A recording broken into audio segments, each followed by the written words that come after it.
how would you identify Pouilly-Fumé? Does it have like some specific unique characteristics or features from Sancerre? If Sancerre winemaker would listen this, would kill me maybe, but I never make a harvest for any analysis of sugar, of acidity, of definitely I don't know what. I make harvest with my mouth. Like I said to everybody, the best laboratory for me is my mouth. You can't give it to a big company and say, okay, make some wine. No, it's bullshit. You need to be winemaker here since years and years, since very long time, and have some experience. And maybe have some experience from your parents and grandparents, because they will tell you, okay, be careful here, or this years there was some problem with that and that. You say, no, it's okay. And finally, yes, it's like that. People before liked Sauvignon a little bit greeny. Now we prefer a little bit more ripe, more round with queens, a little bit confit, fruity. But the hardest thing now to do with the climate is to keep the freshness of the Sauvignon, but without vegetal herbs, aromas. And how do you do that? Hi everybody, this is Agnes from No Sediment, and welcome to No Sediment Wine Podcast. Today I am in Pouilly-Fumé in the Loire Valley, and my guest is Jonathan Pabiot, a winemaker from Jonathan Pabiot estate. Hi, how are you? I'm fine, thank you. Thank you for hosting us. I have very first question I wanted to ask you about your beginnings, how your wine journey started. I know you were born in the family, but was the wine career set for you from the very beginning? I'm born here in the village, and since I'm a kid, I used to play in the vineyard and play around the forest. So for me, there was no question to stay here. I used to stay a long time in my grandparents' house, and I really liked the village energy and the vibes here. And more, I said myself, I want to make some wine, and I really appreciated the technical things with the mechanic, the tractor, this kind of thing, And then I start to work in the vineyard during the holidays, and in Saturdays with my parents too. So my parents created the estate here, a little bit bigger than my grandparents' estate. And then I arrived here in 2005. I started to work for myself directly. I found some parcel to rent and to buy. So for me, it was quite easy at the beginning, because there was some parcel from other winemakers who stopped to work. So I started like that, directly on organic and biodynamic farming. At the beginning, it was really hard. I used to make some mistakes and good things, bad things. So it was a long story, but really interesting. And then my parents were really impressed about the quality of the wines. It was really, really fast. The changement was really fast. So we decided in 2010 to make a society with both estates, because I used to make my wine in his estate. And 2010 was the estate of Jonathan Pabiot. For that, we have these two names, and now my parents are on retirement, so it's the estate continue to grow up a little bit. We find some parcel to plant with a good terroir, and it was a tough story, really, really hard story, but really interesting and really cool, really cool. Okay, so you started separately from your parents at the beginning. So what did you do differently than your parents would do in the winery? What was your own journey? For me, it was really hard to understand that we needed some chemical product to grow some vines and make some wine. I completely started with absolutely nothing. I wanted to try to make some wine without any chemical. And the grapes were a lot better, definitely, but not so much. I used to make really small harvest at the beginning. And in the winery, I didn't want to put anything in my wine. So for me, it was only grape juice, and that's it. And it was really interesting, but the problem was I had too much disease. The wine was really good, but sometimes it was not really precise. So I came back a little bit in my different way, a little bit more precise and controlled, I would say. But before, my parents used to work on chemical farming, which I couldn't say any bad things because it was like that, and maybe luckily they used to work like that because I have everything I can have now. So it was a big changement for us, but the objective was to make great wine, not good ones, but great wines. And we found out that it was really fast. The changement was really fast between the chemical farming and the organic farming, and the biodynamic farming came just after. But it was like the normal thing who come later. So it was really interesting, very nice, painful sometimes because we didn't know what to do. At the beginning, we were one of the first in the vineyard, so we feel sometimes a bit alone. And you ask yourself if you make good things. So it was quite fast, but very interesting, very cool, and I have no regrets. Okay, that's so good. That's really good. So Sauvignon Blanc is the grapes of Pouilly-Fumé. Yeah. So what are the greatest difficulties you're facing with Sauvignon Blanc in the vineyard? For me, the most difficult thing is that the Sauvignon, it's an easy variety. Okay. Because a lot of winemaker could kill me if I say this, but the Sauvignon is quite easy to grow. Even if it's really sensible about a lot of disease, it's quite okay, I would say. But you can make with Sauvignon good wine easily, I would say. But if you want to make great wine with terroir, this is most difficult. Mm-hmm. Because you can't make Sauvignon with sugar, you can't make Sauvignon too fat, too straight. You have to make Sauvignon who can live a little bit with some energy, and it have to be ripe, it have to be acid, it have to is everything, but with good balance and precise. Yeah.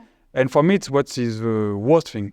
You have some variety where if it's not so good, it's really bad. But if you make small effort, it can be great. The Sauvignon, no, it's not like that. If you make Sauvignon quite okay, it's good, I would say. You can make Sauvignon everywhere. It's nice because it's really fruity. It's a little bit vegetal sometimes. A lot of people like it. So it's quite easy. But if you want to make great Sauvignon, for me it's really hard because you have to make Sauvignon with good maturity, ripe, and with a lot of energy, and the terroir has to speak behind. If you don't have terroir behind, you have nothing. So for me, it's the most difficult thing here you can have with a Pouilly-Fumé. It is interesting that you mentioned maturity because I remember 15 years ago when I started to learn about wine, I read that Sauvignon Blanc has to be harvested earlier to kind of have that acidity and vegetal things. Yes, okay. Yes. And is that something that has always? The question would be: has that changed here in the area, like Sancerre, Pouilly-Fumé? Because at the very beginning, I felt that it was more kind of crisp and green. Maybe. On years of 70s, 80s, the objective of the Sauvignon was to make it a little bit greeny, tasty, because people liked it, and because of climate too, because it was really hard to bring the Sauvignon until a good maturity of sugar. Mm-hmm. Now the Sauvignon can be with enough amount of sugar at the 24th of August because it's really warm, because the temperature goes up a lot. Long time ago, it was completely different. The hardest thing for the Sauvignon it was to bring the Sauvignon with good maturity. Now it's different. Now the maturity goes up a lot. The hardest thing to do is to find the good balance with acidity and maturity. And sometimes if you wait too long time, and if you think that it's good mature, sometimes it's too late. It's too warm and too fat. The thing is, the climate is too warm, definitely now. So the typical taste we had before changed a lot. And the people before liked Sauvignon a little bit greeny. Now it's different now. Now we prefer a little bit more ripe, more round with quince, a little bit confit. fruity. But the hardest thing now to do with the climate is to keep the freshness of the Sauvignon, but without vegetal herbs aromas. And how do you do that? Do you have a specific, I don't know, like do you de-leaf? Do you leave a lot of vegetation around? Yeah, we do a lot of things. I wouldn't say you everything because it would be too easy for winemakers to know. But we have to be really precise with the harvest. We have to work with the soil too. Because if you have some grass, or if you don't have grass, or if you work too much with the soil, the maturity works differently. We try to keep some shade in the grapes too. So before we used to put off a lot of leaves by the end to take some sun. Now we come back a little bit to this idea. There's a lot of technical. We change a lot, and even in the winemaking too. In the élevage, in the how can say, or for example for the press technical, for the decantation technical too, fermentation alcoholic, everything changed. If I would read what my dad wrote before, everything changed definitely. On 20 years, it's unbelievable. Oh wow! Yeah, so the work changed, the quality of the Sauvignon changed. Because of the climate, because of the tasting of the people. But it's nice. Now, for me, Sauvignon is great, but needs to be precise, needs to be understood, and can be great. Yeah. When I asked you about the greatest difficulties with Sauvignon Blanc, I thought you were going to say Esca. It's like of course.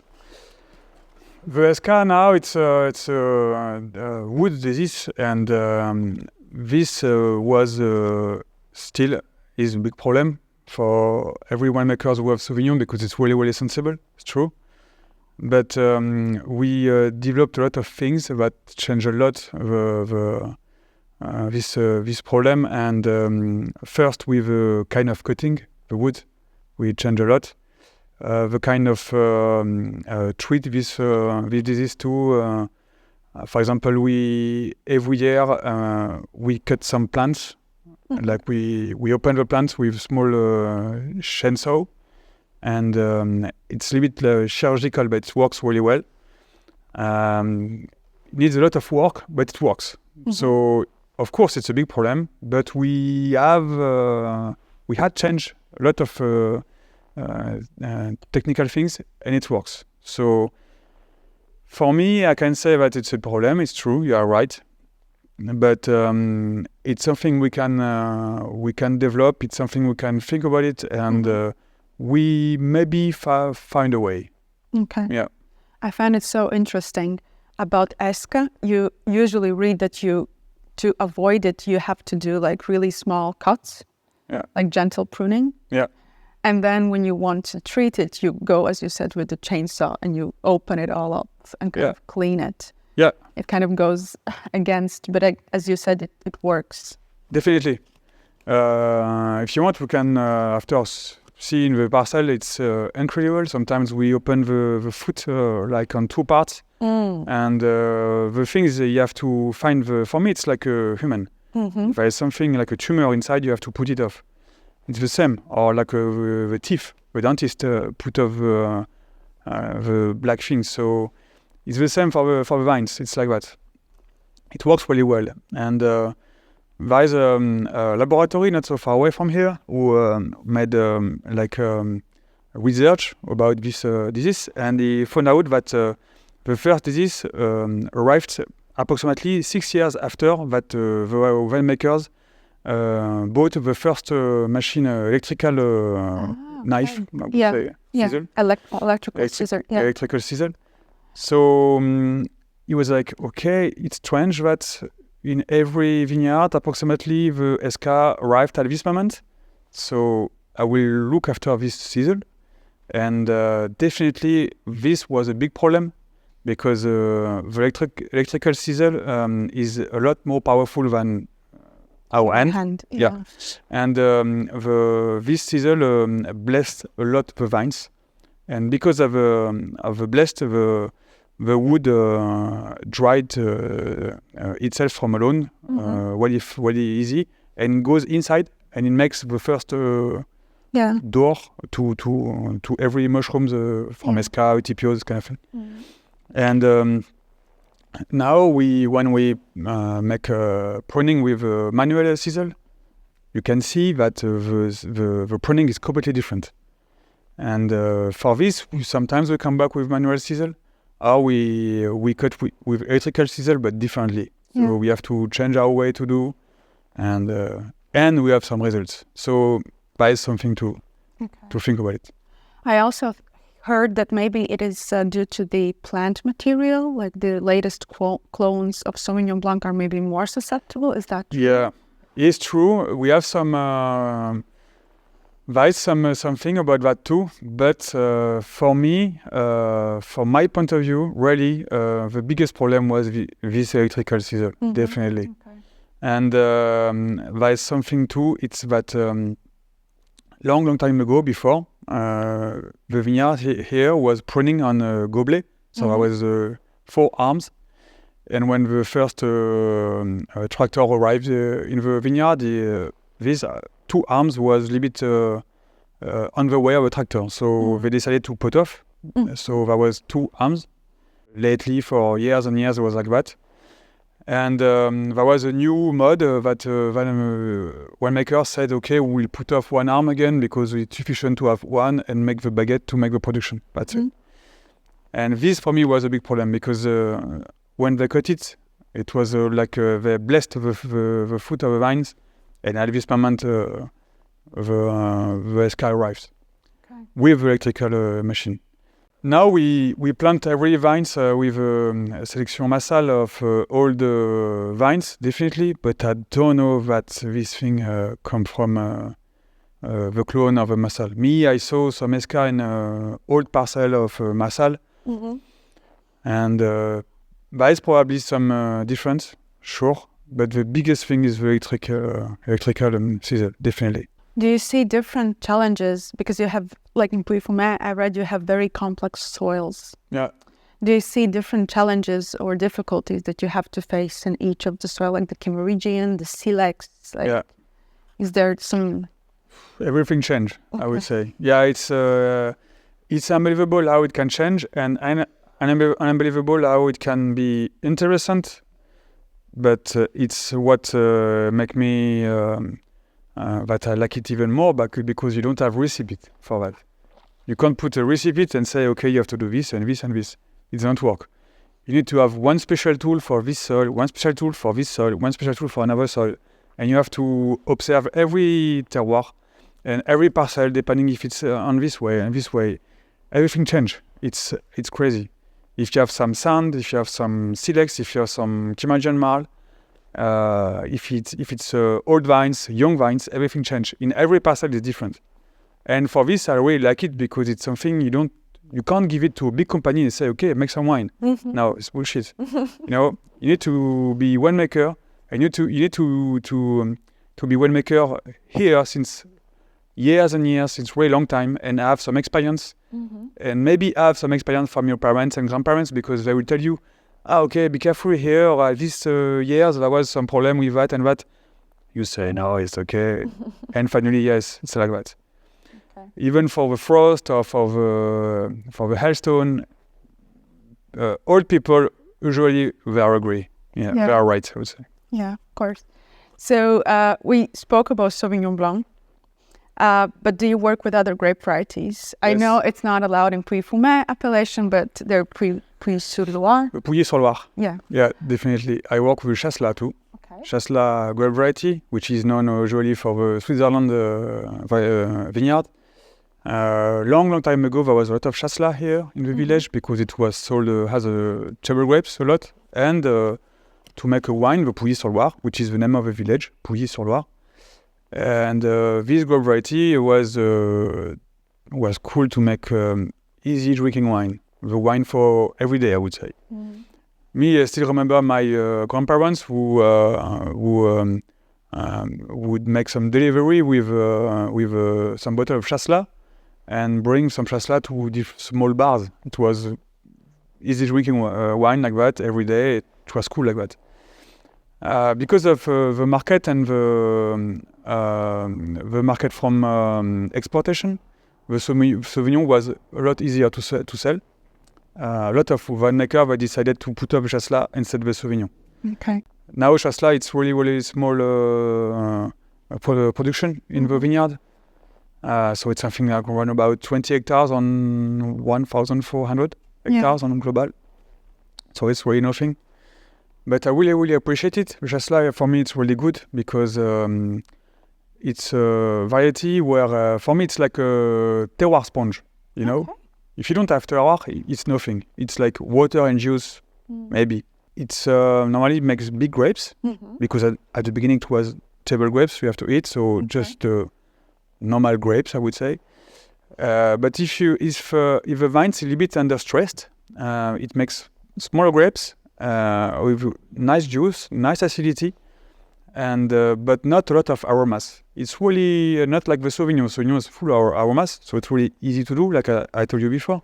But the Chasselas, it's really low on aromas and really light and bright. And if you do it really well, it's only the terroir will speak behind, which is really good. Okay. So it's really sensible about a lot of disease like mildew, oidium, everything. And the vegetal things and the leaves are really low and they can fall really easily. So you have to be really precise with how it grow up. And but it's really interesting. I really like it. We planted some Chasselas half an hectare 10 days ago. And I'm really can't wait to find what we do here. Yeah. Is there any other grape that we don't know or is gaining in importance? Officially it's only the two grapes we have here. I know that some people planted some Riesling a little bit, it's like one plot like that, you know. And maybe some Pinot Noir too, but it's not really legal, I would say. Okay. Yeah. Well, Pinot Noir makes sense because over the river on the other side they planted. Yeah, definitely. Okay. But normally you can't plant another grape variety. It's Sauvignon, 100%, 99%, and Chasselas if you want with a Pouilly-sur-Loire. Okay. So maybe we will not put this in the video because maybe it's a stupid question, I don't know. But now with the climate change and Burgundy becoming so expensive and Sancerre doing so well with Pinot Noir, do you see that it could be allowed in the future in Pouilly-Fumé? No. Plant Pinot? No. Sure. No. No, because anyway, you can put this in the video too, because even if people from here will be not agree with me, I know that a lot of winemakers here, they would keep this story of only white, you know, because it's easier. And to change all this would be a huge work for the vineyard and for all the syndical appellation office. So I don't think so. It will be possible. It's maybe possible, but I don't think so. It's a plan, and I don't think that winemakers think about it. And I definitely think it could be a really great idea, but I don't think it should be done. Yeah. Okay. It's a shame. Okay. All right. So you talked about the style changing from how your grandparents and parents were working, and you said that everything also changed in here in the cellars. Could you talk us through what changed? Is it barrels? Is it stainless steel? Is it like how is it lees aging now? Because I think in before Sauvignon Blanc was usually bottled as fast as possible. Mm-hmm.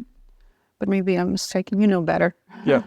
Everything changed, of course. Definitely for the style of a wine, for the style of business too, and it's even better now because the wines are a lot more interesting now. I would say.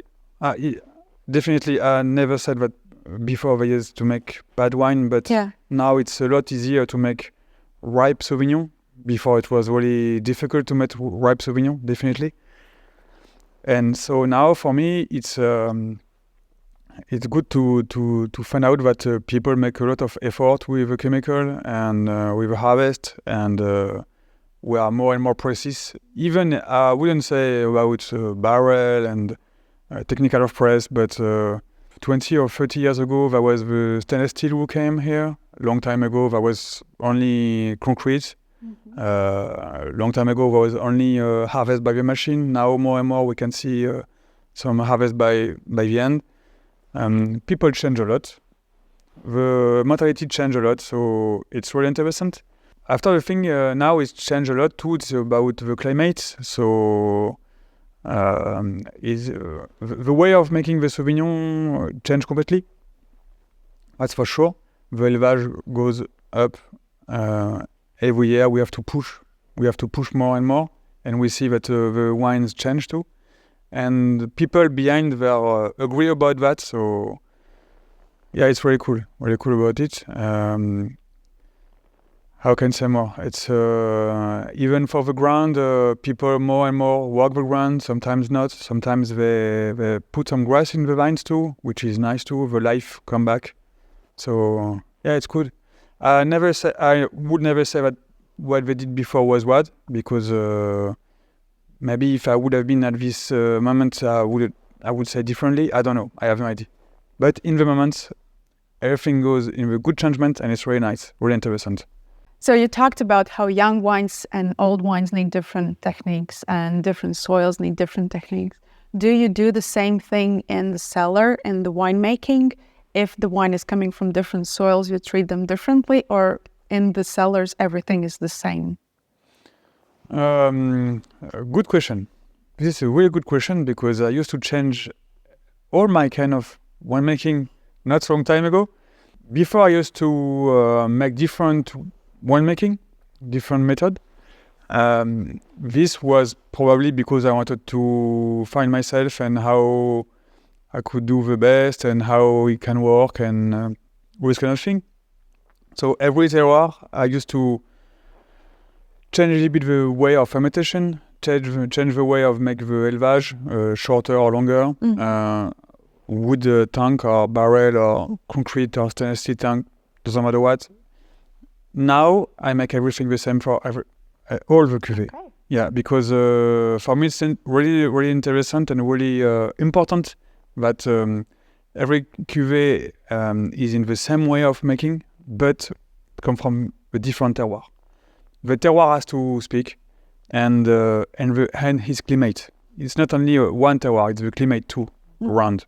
If there is a forest, if the exposition, if it's south or north or east, for me is the most important. I try to make winemaking with the most respect of the fruit as I can, between the press to the bottling. So we don't put any sulfite until the end of winemaking, just before bottling, and just doing the élevage, small amount too, and that's it. So you have to work with a lot of cold temperature. So technically, we need a big machine to make a cold temperature. And then after fermentation, every terroir put on barrel or wood tank, one other part on still, and then after we make a blend. But every time we respect the fruit, we respect the terroir and its exposition. Okay. So we have 3 wines in front of us. Would you want to say or talk about them? So this is the one that I have in my glass. Yeah, Aubaine, it's a cuvée come from Tracy. Tracy, it's a small village, just 2 kilometers from here, a little bit more in the north. The parcel there are a little bit higher from the rest. The vines are quite old, and the things there, it's that the terroir, it's only chalk. It's only stony ground, really, really rocky ground, really, really hard. So for this, there is a big energy behind, big minerality too. And for the winemaking, this is quite easy. There is one part which is made on concrete tank, another part on barrel, approximately 50-50. And then after 10 months to 12 months, we make a blend. And we make bottling, that's it. Okay. And if you take the other one, Luminance. I roll my meat. Pour this out. This one, Luminance, for example, this one, it's another parcel which is closer here. So we come back to the village of Pouilly-sur-Loire. And this one comes from terroir of Kim region Marle. Okay. So the terroir is completely different. So this is, I'm sorry if I'm being wrong, so this is Portlandian, correct? No. Yeah, that's exactly. And this is Kim region. Kim region. And this is 1.5 hectares planted from my dad 35 years ago, just on the side of a hill here. Mm-hmm. It's a few terraces. And this is only Kim region Marle, so it's really the terroir is really white, really bright. And this is made like for Aubaine, the same method. So one part on cookery tank, another part on barrel. Then after 1 year, we make a blend, and that's it, bottling level. This is a lot more straight and bright. It's more fresh. This is very focused. Yeah. And it's kind of like... It's more precise. Yeah. Yeah. And this was... But I also like this style because it kind of had that intensity, kind of brightness, nerviness on the palate.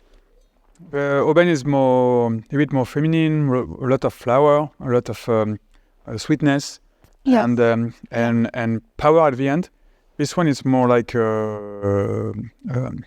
the clay, like white stone, sharp stone. Yes, yeah.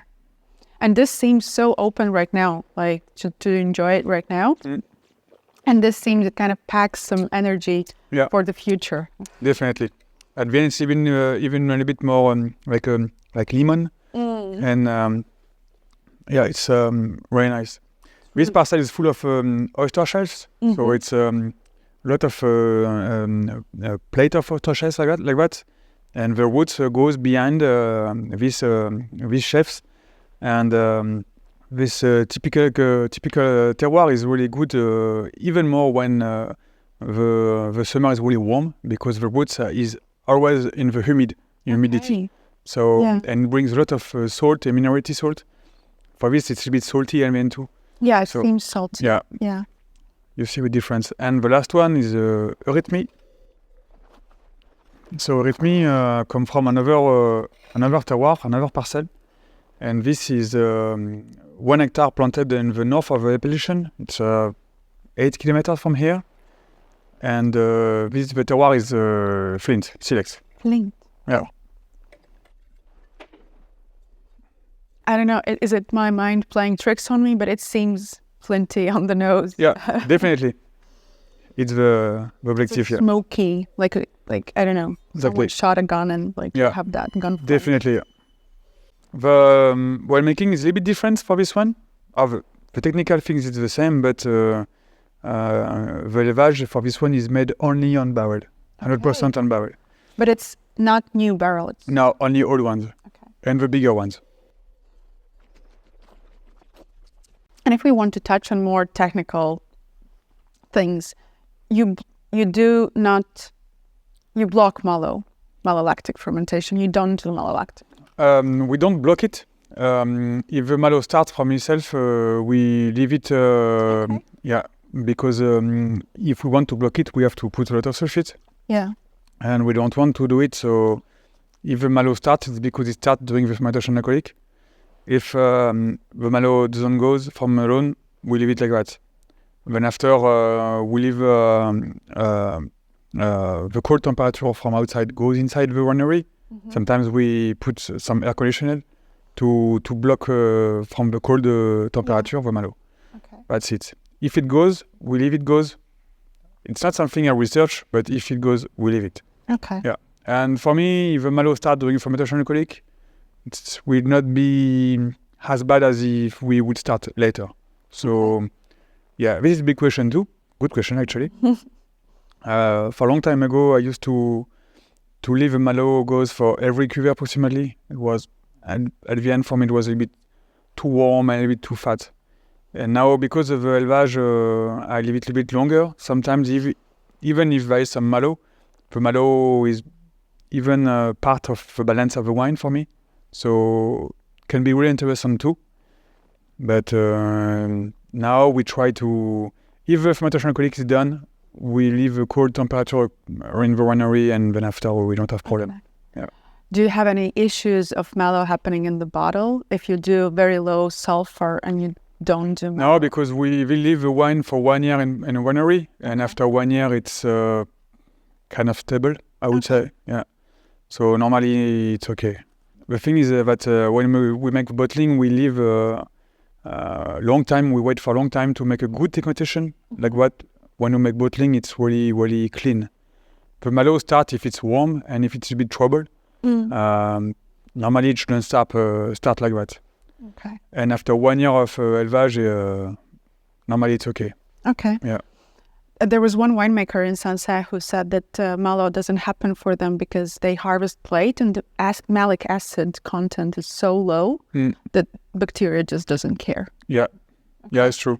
Usually the malo, it's like that. It's true. If you make harvest quite late, there is not a lot of acid malolactic, and the bacteria don't really care about that, and it doesn't start. But sometimes it can happen. No, for us it's okay. I would say if it starts from alone, I leave it. I leave it going like that. And I guess if the malic acid is such a low from the beginning, it does not create a lot of fatness, or changement on the wine. Okay. May I ask you, at what temperature do you like to ferment your wines? Very technical, but it's. I think it's interesting. Yeah, depending actually. There is even not 1 year the same. Okay. Yeah, depending the temperature of the harvest, the climate, I would say, the temperature of the winery too.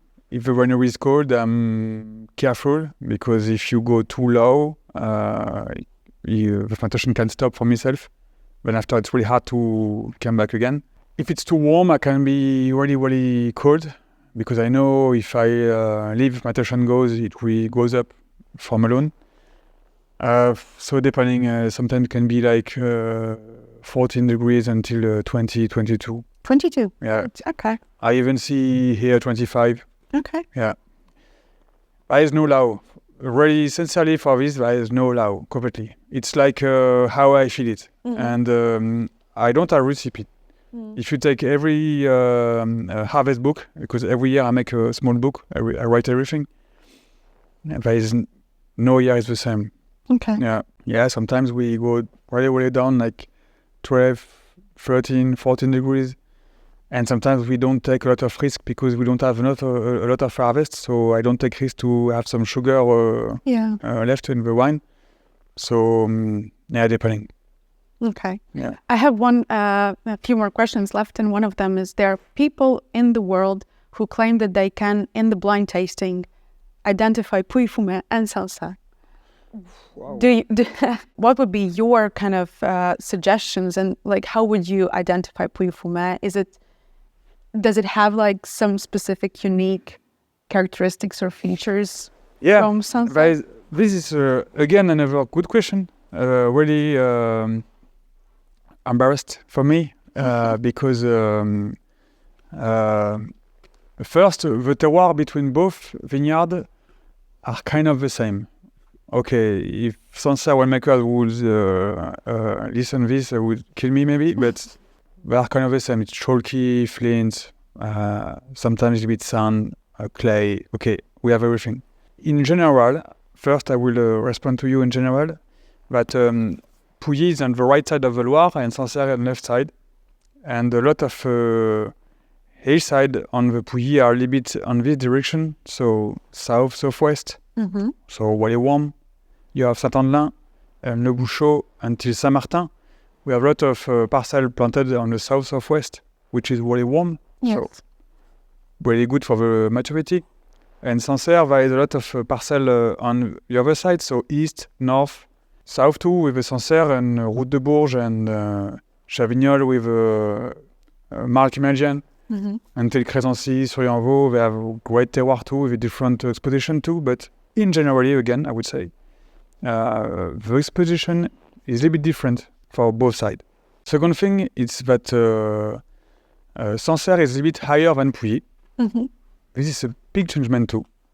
During I found out that in warm vintages, Sancerre is a little bit more fresh than in Pouilly because it's a little bit higher.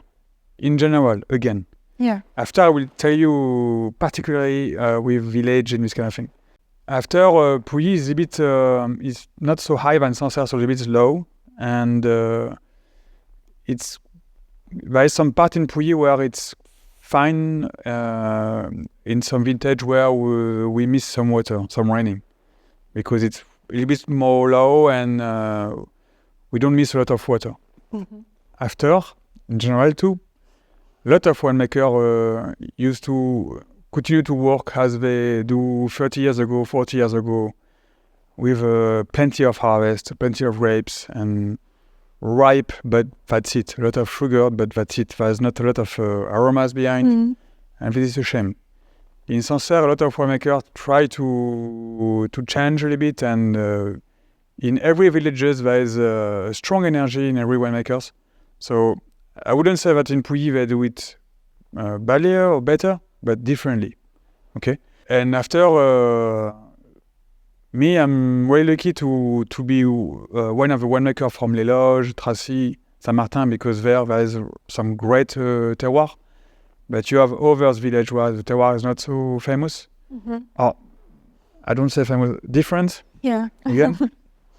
It's like in Sancerre, if you work in the deep ground with a lot of clay, and if you work in Chavignol with 50% of hill and only white sand, Malky-Magian, or in Mondanet in Chavignol, or if you work, for example, in the Silex and Ménetrol, you make different kind of wine. The vines, to make great wine, has to be stressed. This is like that. If you make wine with vines with too much luxury, it's not so good. Okay. This is like that since the vines exist. So this is the biggest difference you have with these both vineyards. After, in every village, there is a lot of things we can compare. Yeah. But something too is different. That Pouilly, it's half the size of Sancerre, so it's a lot smaller. And there is less winemakers, less vines, that's for sure. And yeah, that's it. This is the only difference you can have. But I don't know if between two glasses we can find like that in blind tasting Sancerre or Pouilly-Fumé. Maybe in a vintage where it's really warm, the Sancerre will be a little bit more fresh. Okay. Possible. Okay. Yeah. Interesting. Thank you. And before we move towards the very last questions, what are the biggest challenges Pouilly-Fumé has faced as an appellation? I have some in my mind, but I wonder what are your thoughts? The Esca was a big problem. Okay. Yeah, that's for sure. I remember my parents, my dad used to speak about the Esca like it could be the end of the vineyard. Oh my. Definitely. This is the biggest thing. After we have different problems, but like everywhere. But the Esca for me was really, really hard, really painful. Yeah. Okay. So I'm happy that you have found a solution for that now, at least. Yeah, definitely. Yeah. Yeah. Now I can say that the climate changed a lot, and if my dad would be here, he would say, "Okay, no, you're crazy," because before it was really hard to find maturity, and now it's easy. But now the wine is really warm. Sometimes it's the maturity, the sugar come too early. So the aromas is not here again, so you have to wait more. So sometimes you have grapes with 14-15% of alcohol. So it's really hard to find the good balance and the way to keep calm, everything like that. So for me, this problem will be arriving closer and closer. Yeah. Yeah.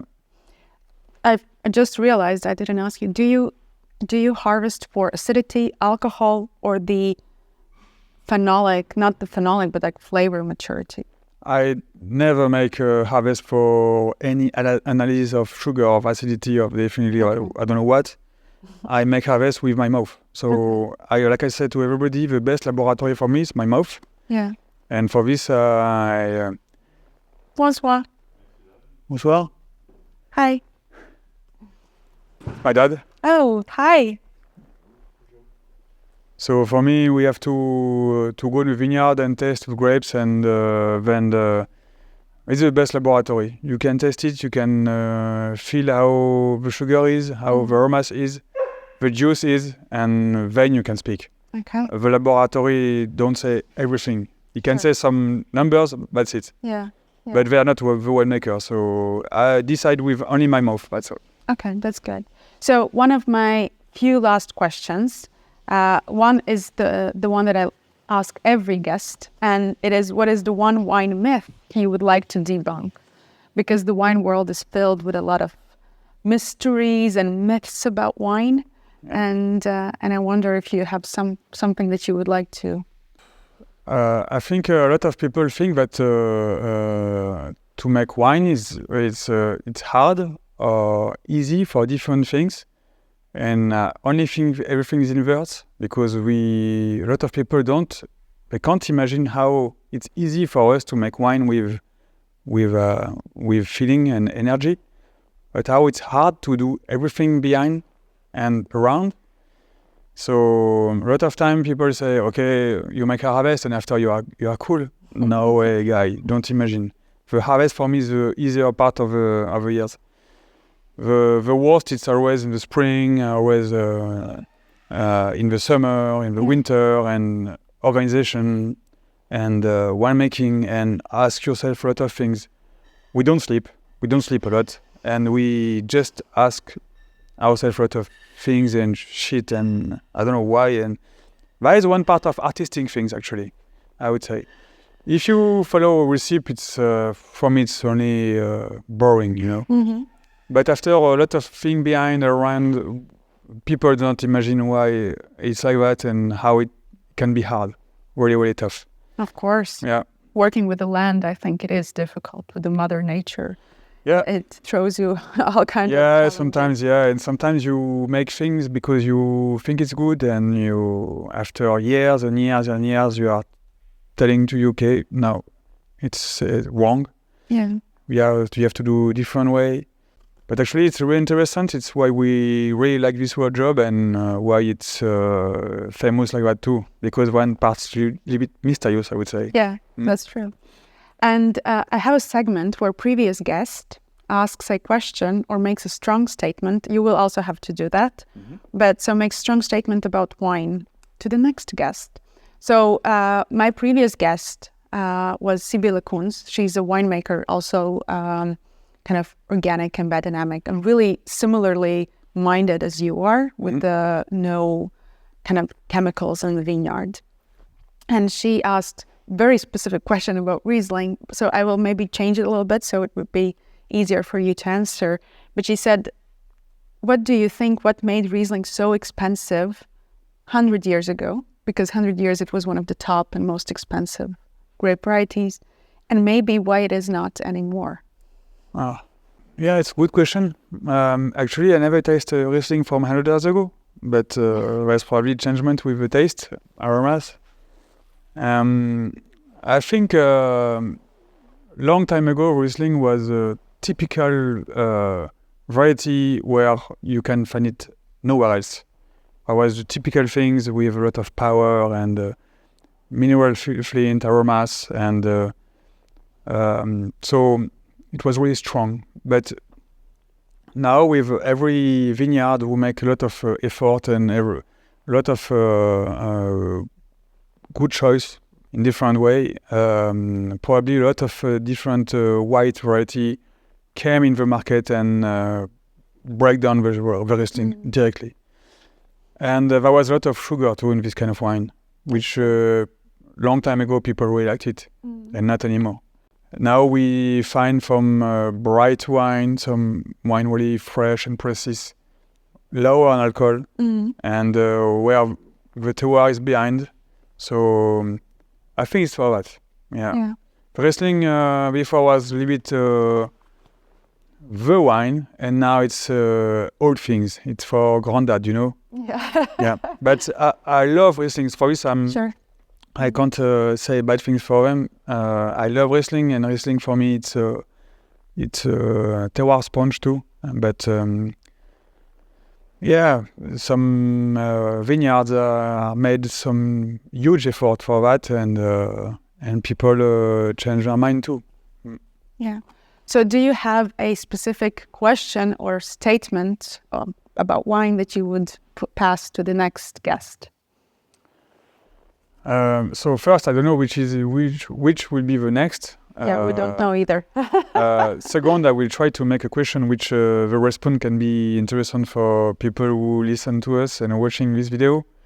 I would ask what is his plan in the future to be able to work as he do now with the climate changement, with his warm temperature, with maturity goes up a lot, with less acidity, how everything, how he will plant his vines, how he will work the ground, how he will treat the leaves, how the maturity will goes, the press, the fermentation alcoholic with, of course, temperature. How he makes the élevage with wood barrel or steel tank, I don't know what. Everything. He has to explain. Really good. This is a good question. Really good. So you're looking for tips. Yeah. So thank you very much. I have a gift to you that we give everyone on my YouTube channel. Cool. So this is the No Sediment hat. So maybe the next Thank you. time you're in the fields and you're hiding from sun, maybe it can help you. Sure. Thank you very much. It's nice. Thank you for your time. I understand that May can be very busy for you, so thank you. No, it's okay. Don't worry. It's a pleasure. Go. Hey.